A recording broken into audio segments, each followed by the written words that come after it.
আমরা এই হচ্ছে আমাদের কোম্পানির নাম ব্রাইট এলিভেটার্স। এই হচ্ছে আমাদের, ওই আমার হেড মিস্ত্রি কাজ করছে দেখুন,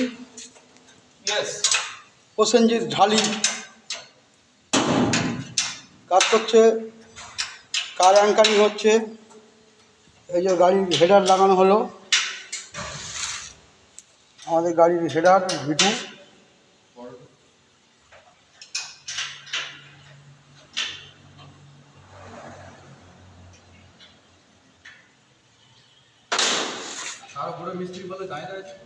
তার উপরের মিস্ত্রি আমাদের এই যে ম্যানেজার বাবু দাঁড়িয়ে রয়েছে সাপোর্ট দিয়ে, উনি সাপোর্ট দেওয়া লোক। আর টোটাল এই কেবিন, বেড লিফটের কেবিন এই যে